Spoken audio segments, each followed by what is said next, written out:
வயிற்றுல இருக்கிற பாயசனை உடனே எடுத்தாகணும். நீ போய் தண்ணி ஒரு பக்கெட் எடுத்துப்பா சீக்கிரம்.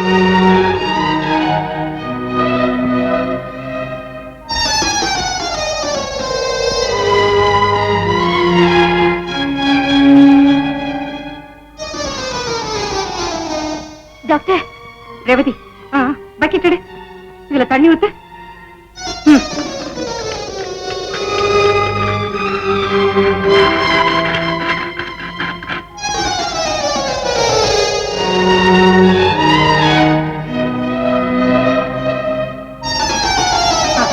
பக்கெட் எப்படி சீக்கிரம்.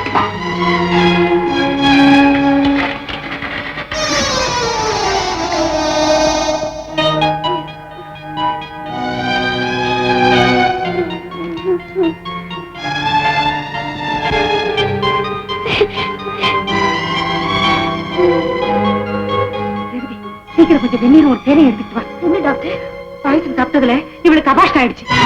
சீக்கிரம்.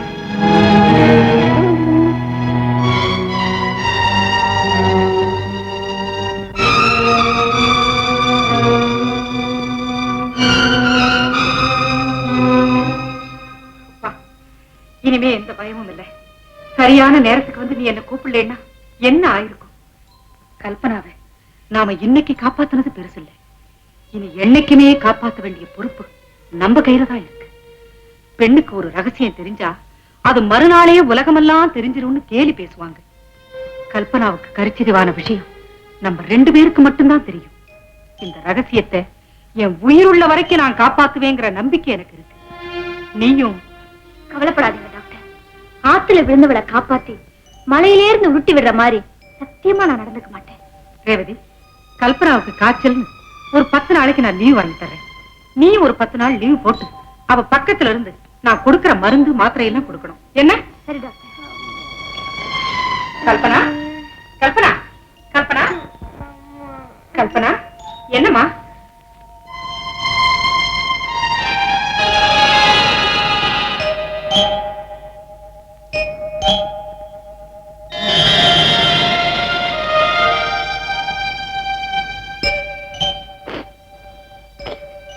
கல்பனா, கல்பனா, கல்பனா, அழாதம்மா. நீ பாடவே கூடாது. உன் உடம்பு இருக்கிற நிலைமையில நீ ரொம்ப தைரியமா இருக்கணும். சொன்னா கேளுமா? என்னையே காப்பாத்துனீங்க. அவமானப்பட்டு அவசப்பட்டு இருக்கிறத விட அமைதியா நான் சாக விரும்பினேன். கெடுத்துட்டீங்களே டாக்டர். நான் வாழக்கூடாது, வாழவே கூடாது. என்ன கொண்டுடுங்க டாக்டர், என்ன கொண்டுடுங்க, என்ன கொண்டுடுங்க டாக்டர். கல்பனா, நான் சொல்றது கேளுமா. கால்ல செருப்பு இல்லாம காட்டு பக்கம் போனது தப்பு. கால்ல முள்ளு குத்திடுச்சுங்கிறதுக்காக காலையே வெட்டி எடுத்துட முடியுமா? நீங்க சொல்றதுக்கும் என் நிலைமைக்கும் நிறைய வித்தியாசம் இருக்கு டாக்டர். கால்ல குத்துற முள்ள பிடுங்கி எரிஞ்சிடலாம். ஆனா அந்த முள்ள நெஞ்சிலே குத்திடுச்சு டாக்டர். நான் செஞ்ச தவற ஐயோ டாக்டர். நீ செஞ்ச தவற மாற்ற முடியாது, ஆனா மறக்க முடியும், மன்னிக்க முடியும். நீ செஞ்சது தவறுன்னு என்னைக்கு உணர்ந்துட்டியோ அன்னைக்கே உனக்கு மன்னிப்பு கிடைச்சிச்சம்மா. வாழ்க்கையில ஒரு நாள் செஞ்ச தவற மறுபடியும் ஆயுள் முழுக்க செய்யாம இருக்கிறதுதான் இதுக்கு நீ செய்யக்கூடிய பரிகாரம். நீ விஷத்தை குடிச்சு சாகிறதுனால உன் களங்கம் மறையாது, வளரும். உன்னை பெத்த அப்பாவுடைய மனசு உடைஞ்சி சுக்கு நூறா போகும். உன் உறவினர்கள் தலை குறிச்சு நடப்பாங்க. நீ செஞ்ச தவறுக்கு மத்தவங்க தண்டனை அனுபவிக்கிறதுல உனக்கு என்னம்மா லாபம்? எனக்கு பயமா இருக்கு டாக்டர். பயப்பட வேண்டிய நேரத்துல எல்லாம் பயப்படாம இப்ப பயப்படுறதுல என்ன புண்ணியம்? இப்பதான் நீ தைரியமா இருக்கணும். மனசை போட்டு குழப்பிக்காத. கல்பனா, இப்ப உனக்கு தேவை ஃபுல் ரெஸ்ட், அமைதியா இருக்கணும். இப்ப உனக்கு கிடைச்சிருக்கிறது புதிய பிறவி. இந்த பிறவியில இனிமே எந்த தவறும் செய்ய மாட்டேன்னு நீ சபதம் எடுத்துக்க. கடவுள் உனக்குன்னு வகுத்த வாழ்க்கையை நீ மனப்பூர்வமா ஏத்துக்கமா. ரேவதி, நான் சொன்னதெல்லாம் ஞாபகம் இருக்கட்டும். நான் காலையில வந்து பாக்குறேன்.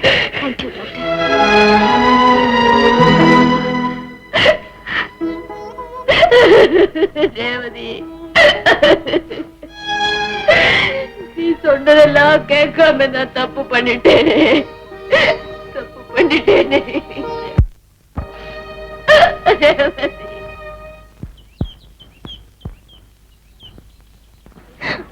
ஹாய் கல்பனா. என்னடி கல்பனா, உடம்புக்கு எப்படி இருக்கு? இப்ப பரவாயில்ல. என்னடி இது சாதாரண காய்ச்சல்ல ஆளே அடையாளம் தெரியாம மாறிட்டியே?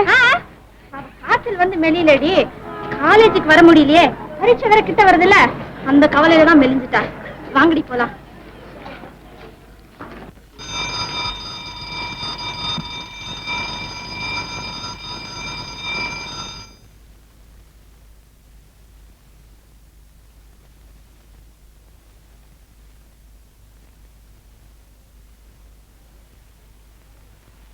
ரேவதி, ரேவதி வா, பரீட்சைக்கு படிக்கலாம்.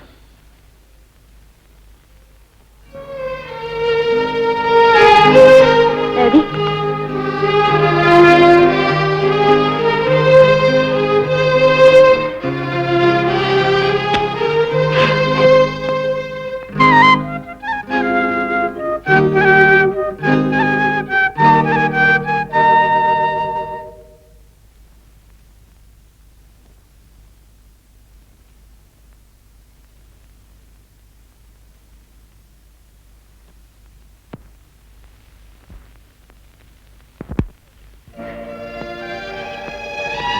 ரேவதி, 3 வருஷமா ஒரே ரூம்ல ஒன்னா வாழ்ந்தோம். உன்னை பிரிஞ்சு எப்படி வாழ்றதுன்னு எனக்கே தெரியல. மக்கு தைரியமா போடி. நடந்து போன நிகழ்ச்சிகளை நினைச்சு மனசு கெடுத்துக்காதன்னு பல தடவை சொல்லியிருக்கேன். ஞாபகம் வச்சுக்க ரேவதி. நான் வரேன்.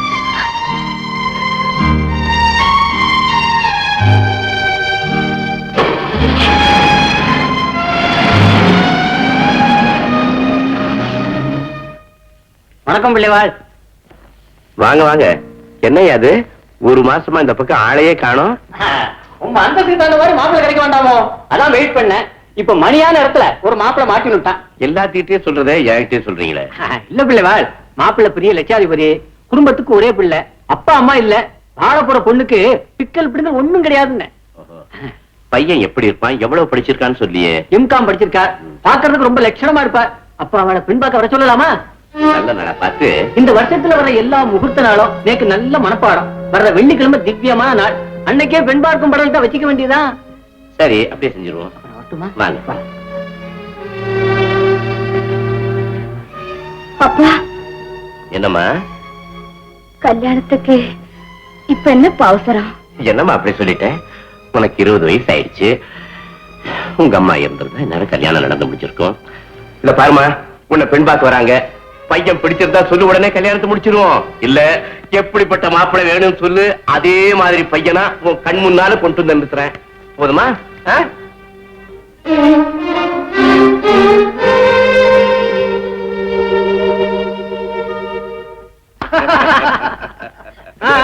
ஒண்ணு வர சொல்லுங்க.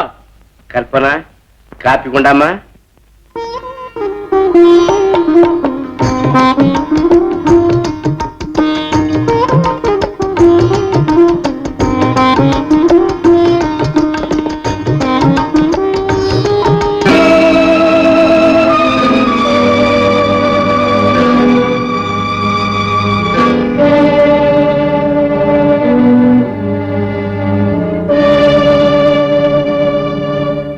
வாழக்கூடாது டாக்டர், நான் வாழவே கூடாது. என்ன கொண்டுடுங்க டாக்டர், என்ன கொண்டுடுங்க டாக்டர், என்ன கொண்டுடுங்க.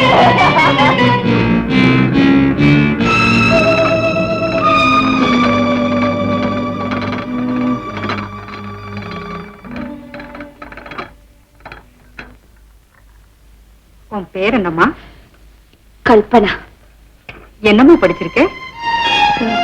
பிஎஸ்சி. அக்கா, பொண்ணு எனக்கு பிடிச்சிருக்கு, லட்சணமாவும் இருக்கு. உனக்கு பிடிச்சிருக்கா?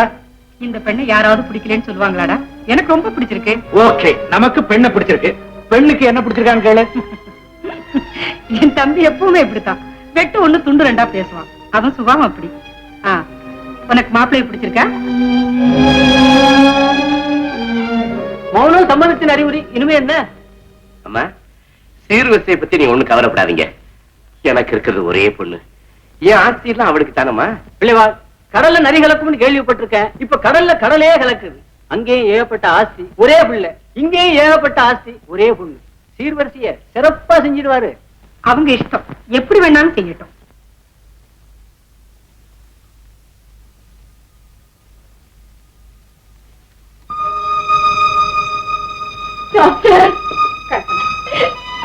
நான் இந்த வீட்டுக்கு பெண்ணு பார்க்க வரும்போது உன்னைத்தான் பார்க்க வர்றேன்னு எனக்கு தெரியாது. இப்ப உன்னை பார்த்தது எனக்கு எவ்வளவு சந்தோஷமா இருக்கு தெரியுமா? மனப்பூர்வமா சொல்றேம்மா. என் வீட்டு வாசல்ல ஒரு மல்லிகைப்பூ செடி வளர்த்தேன். ஒரு நாள் ஆடு அதை மேய்ஞ்சிருச்சு. உடனே நான் பதறி போய் அதுக்கு வேலி போட்டு உறுதுணையா பந்தல் போட்டு பாதுகாத்தேன்.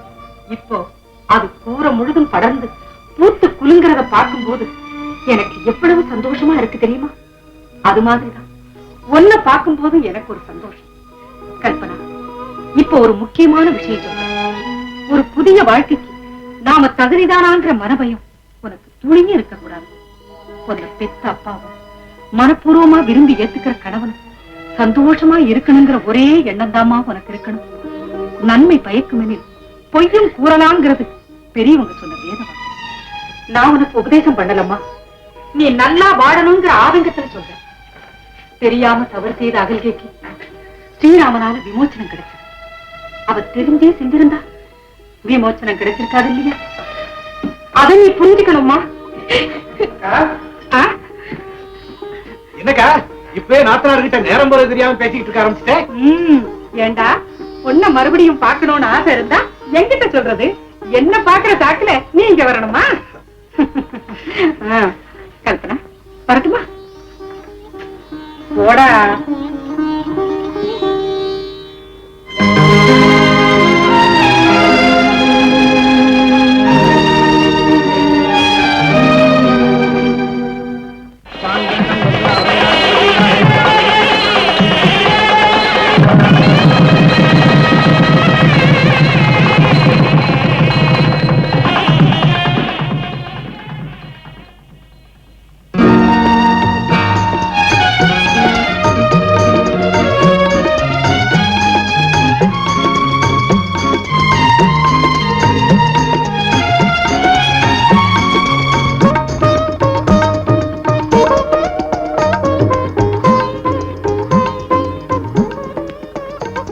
தீர்க்க சுமங்கலியார்,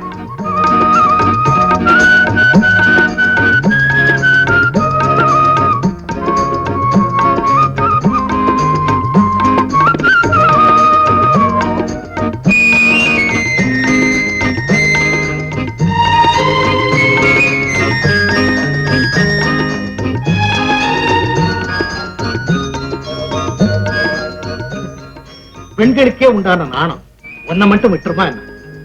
கல்பனா, வாழ்க்கைங்கிறது ஒரு விசித்திரமான விளையாட்டுன்னு சொல்லுவாங்க. அது எவ்வளவு உண்மை. வெவ்வேறு நேர்கோட்ல பிறந்து வளர்ந்த நம்ம கல்யாணங்கிற பந்தம் ஒரு இணக்கோட்ல இணைச்சு வச்சிருச்சு. என் வாழ்க்கையை பத்தி உனக்கு தெரியாது, உன் வாழ்க்கையை பத்தி எனக்கு தெரியாது. வாழ்க்கை முழுதும் சுகதுக்கங்கள்ல சரிபாதி பங்கெடுத்துக்க வேண்டிய கணவனும் மனைவியும் உடல் ரகசியங்களை மட்டுமல்ல உள்ளத்து ரகசியங்களையும் பரிமாறிக்கணுங்கிறதுக்காகத்தான் பெரியவங்க இந்த மாதிரி ரகசிய ஏற்பாட்டையே செஞ்சு கொடுத்திருக்காங்க. முதலிரவு நாம 2 பேரும் சந்திச்சிருக்கோம். என்னை பத்தி உனக்கு சொல்ல வேண்டியது என் கடமை, உன்னை பத்தி எனக்கு சொல்ல வேண்டியது உன் கடமை. பெரிய பணக்கார குடும்பத்துல ஒரே ஆம்பளை பிள்ளையா பிறந்த என்ன வழிதவறி போகாம வளர்த்து ஆளாக்குனதோட அவர் கடமை முடிஞ்சதுன்னு எங்க அப்பா போயிட்டாரு. சின்ன வயசுலயே பெரிய பொறுப்புகளை எடுத்துக்கிட்டதுனால பணக்கார பிள்ளைங்களுக்கே உண்டான உல்லாச கேளிக்கைகளுக்கு என் வாழ்க்கையில இடமே இல்லாம போயிடுச்சு. இருந்தாலும் வேலியில படர வேண்டிய கொடிய வீட்டுக்குள்ள வச்சாலும் அது வளர்ந்த உடனே ஜன்னல தொத்திக்குது இல்லையா? அதே மாதிரி நான் நெருங்கி பழக வேண்டிய நிலைமையில இருந்த என் ஸ்டெனோ டைபிஸ்ட் சுமதி கிட்ட என் மனசை பறி கொடுத்துட்டேன். 2 பேரும் அளவு கடந்து பழகணும். அவளையே நான் கல்யாணம் செஞ்சுக்கிறேன்னு முடிவு பண்ணதுனால எல்லை தாண்டி கூட உறவு வச்சுக்கிட்டோம். ஒரு நாள் அவ ஃப்ரெண்டு கிட்ட பேசிக்கிட்டு இருந்த நான் கேட்க வேண்டிய நிலைமை ஏற்பட்டு போச்சு. முதலாளி அசடு சரியா என் வலையில சிக்கிக்கிட்டாரு. அப்படி இப்படின்னு உடனே அவளை கூப்பிட்டு என்ன வேணும்னு கேட்டதை கொடுத்து அனுப்பிட்டேன். அப்புறம் கல்யாணமே வேண்டான்னு வாழ்க்கையே வெறுத்து போயிருந்த என்ன எங்க அக்கா தான் வற்புறுத்தி உன்னை பெண் பார்க்க கூட்டிட்டு வந்தாங்க. உன்னை பார்த்த உடனே எனக்கு ரொம்ப பிடிச்சு போச்சு. இந்த புதிய வாழ்க்கையை நான் மனப்பூர்வமா ஏற்றுக்கிட்டேன். இதையெல்லாம் ஏன் உங்ககிட்ட நான் சொல்றேன்னா, நாளை பின்ன வேற யார் மூலியமாவது இதையெல்லாம் கேள்விப்படும் போது என்ன பத்தி நீ தப்பா நினைக்க கூடாதுல்ல. அதுக்காக நான் ஒரு வியாபாரி. வியாபாரத்துல கூட ரெண்டு பார்ட்டியும் மனவிட்டு பேசி எல்லா கண்டிஷனும் போட்டுத்தான் ஒப்பந்தம் பண்ணிக்கிறாங்க. இன்னைக்கு போட்டு நாளைக்கு காலாவதியாக கூடிய வியாபாரத்துக்கே இவ்வளவு கண்டிஷன் தேவைப்பட்டதுன்னா, காலம்பூரா இணைஞ்சு வாழக்கூடிய வாழ்க்கை ஒப்பந்தத்துல நாம ரெண்டு பேரும் ஒருத்தர் புரிஞ்சுக்க வேண்டாமா? கணவனும் மனைவியும் எந்த ரகசியமும் இல்லாம பழகினா அவங்க வாழ்க்கையில ஒரு சிறு சலனம் கூட ஏற்படாது. உன் வாழ்க்கையில இந்த மாதிரி ஏதாவது குழப்பம் மயக்கம் இருந்தா நீ பயப்படாம என்கிட்ட சொல்லலாம். சொல்லு.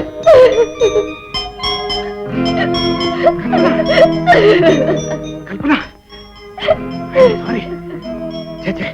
நான் எவ்வளவு பெரிய மழை பண்புங்கிற எல்லை கோட்டுக்குள்ள கட்டுப்பாடா வளர்ந்து கல்யாணங்கிற வட்டத்துக்குள்ள மலர்ந்த முகத்தோட வந்த நான் இப்படி கேட்டிருக்க கூடாது. சிரிச்சு குளிக்க வேண்டிய நேரத்துல உன்னை அழ வச்சுட்டேன். கல்பனா, இப்ப நீ சிரிக்கல, நான் அழுதுருவேன். நான் அழுதுன்னா வாழ்க்கையில முத என்ன அழ வச்ச பாவம் ஒன்னதான்.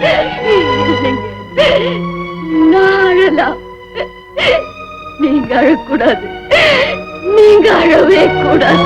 நான் அழக்கூடாதுன்னா நீ அழக்கூடாது. சரி சரி.